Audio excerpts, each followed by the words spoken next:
Pemirsa, semua pihak memiliki peran penting dalam penanganan pandemi COVID-19 ini. Bila masyarakat, pemerintah, dan pihak-pihak terkait lainnya bersinergi, bergotong royong, dan saling bahu-membahu, diyakini laju pertambahan kasus baru bisa ditekan dan pada akhirnya ekonomi bisa dibangkitkan kembali.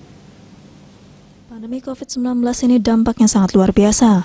Di samping berdampak signifikan terhadap kesehatan masyarakat, pandemi mempengaruhi kondisi perekonomian, pendidikan, dan kehidupan sosial masyarakat.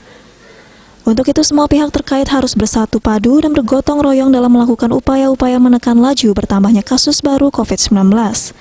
Berbagai upaya telah dilakukan pemerintah dalam mengatasi wabah COVID-19, diantaranya menggencarkan program vaksinasi COVID-19 kepada masyarakat, sosialisasi dan edukasi penerapan protokol kesehatan seperti memakai masker standar dengan benar, menjaga jarak, mencuci tangan dan mengurangi bepergian, meningkatkan imun dan menaati peraturan. Masyarakat juga diimbau untuk tidak berkerumun dan membatasi kegiatan sosial sesuai dengan aturan yang berlaku. Seperti halnya PPKM level 1, 2, 3, dan 4 yang diputuskan diperpanjang hingga 9 Agustus 2021. Dengan semangat gotong royong dan optimisme, pandemi COVID-19 ini bisa diatasi dan perekonomian pun diyakini akan bangkit kembali. Putu Ratna, Bali TV.